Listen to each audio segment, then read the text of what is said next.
What we're doing today, I'm glad you asked. What's up, guys? It's Pieman. I was scrolling through some of the old fancast videos recently, just checking comments and such, and I realised that somebody had commented on one like a year ago asking for me to do Princess and the Frog as a fancast next, and I replied saying, yeah, I'll do that soon.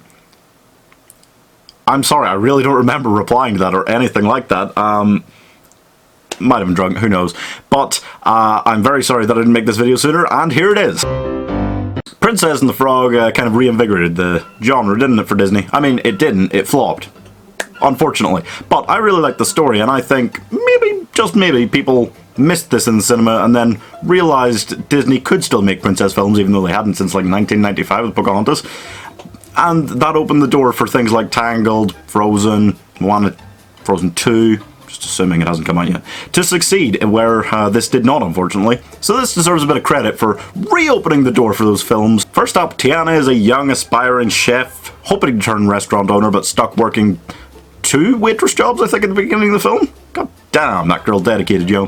This is the kind of main character that you love to see in any kind of film because she's so ferociously dedicated and hardworking that you can first of all believe that she could go off and do anything she wants, you know, and go through huge adventures and learn new skills and fight, because she's just that determined and hardworking a person. And secondly, you love her because she's got this clear goal, this clear dream that she is just all of her effort, all of everything she's got is going into, and you've got to admire and respect that, right?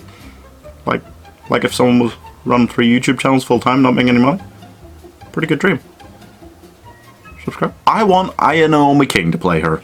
Aja? Sorry, I don't know.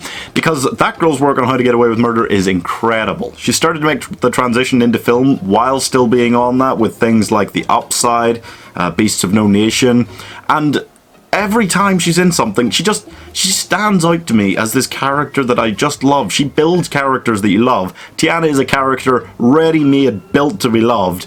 God damn. I would love putting those together. I think she'd be so good. She'd be such a standout. And it would launch her up in a way that none of that has yet.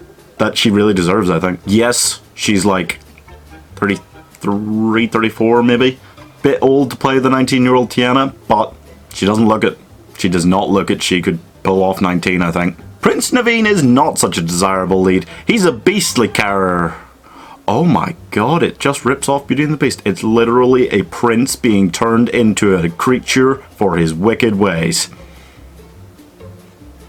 Oh shit. Anyway, I think the princeliest guy that you'll have around anywhere is Chadwick Boseman. That's right, the Black Panther. He will draw boys in and big box office numbers in general for everyone to go see this film. But aside from that, he's really stood out since getting cast. He's been in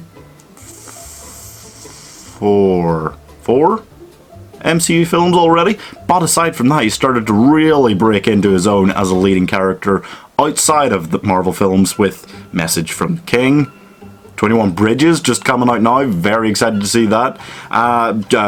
42, what was it? Was Marshall, third, yes, that too. Damn. He's done a lot in the last few years, and rightly so. He is an amazing lead. He would pull this off really well. Naveen is such a... He's a very well, not a very complex character. He's got different layers to him, different levels. It's easy for him. Boseman is just great. He's so good. He'll make $1 billion, because he already did. Charlotte is Tiana's best friend in the film. She's the daughter of a rich white sugar baron, but at the core of her character, she's this pretty basic best friend to have in this kind of film. She's overexcitable, pretty crazy, but loyal and loving at the heart of her. I think Disney, use your friends, use your assets for this. Cast Peyton List in this role. She is great. Not only is she a Disney Channel sweetheart who hasn't quite maybe broken out of that mold yet, she's been in other things recently. She's in Cobra Kai right now, isn't she? But she's really good at that kind of overexcitable role. That's basically what she did in Jessie, and as a proper kid in Disney Channel. What am I saying? When she was a proper kid in Disney Channel? She's like 19. It's not that long ago. I think the thing with both Louis and Ray in this film, the main two, is that the animated film, wasn't that long ago, so you could easily just cast the same people, Michael, Leon Woolley, and Jim Cummings, in the roles. If you wanted alternatives, I mean, I think CeeLo Green did really good work in Hotel Transylvania, proving that he can do a bit of voice acting as well as singing, so he could easily be Louis. And I guess somebody like Hank Azaria would do a pretty good job of Ray, but honestly, same guys would work fine. There's no reason to cast anybody new. Lawrence is a sneaky, snivelling little villain. He's Naveen's kind of footman, sideman, friend thing, but he betrays him and tries to take over by using a magical amulet from Dr. Facilier. It's a complicated plot. It's essentially The Little Mermaid. I think somebody that would be fantastic at playing him is Timothy Spall, because every time I think of a sneaky, snivelling villain, I think of Peter Pettigrew from the Harry Potter films, and Timothy Spall, no matter what age he gets to, is always going to be able to pull off a role like that just so well. I love Timothy Spall. He's great. You know what? He is fantastic. Mama Odie is my favourite character. She's a 197-year-old kind of voodoo priestess that's as close as you're going to get to a fairy godmother in the bayou, apparently. She is great. She's just this incredibly loopy character that makes me think a lot of somebody like Whoopi Goldberg.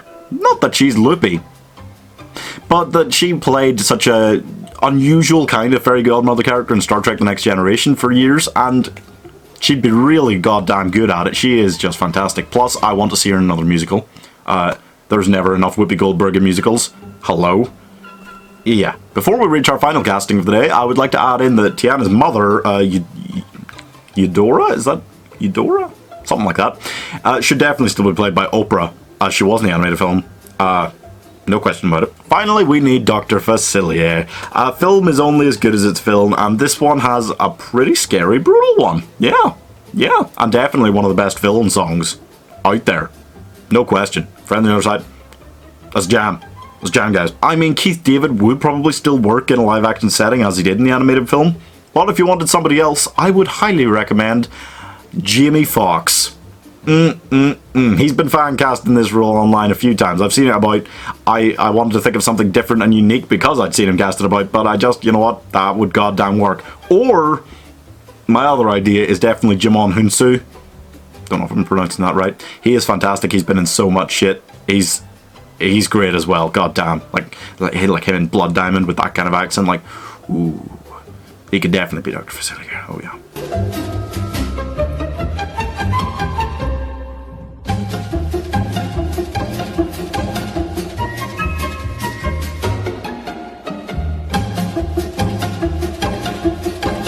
God, I'd love to go to New Orleans. Sign up for my Patreon today. I don't have one. Let me pay?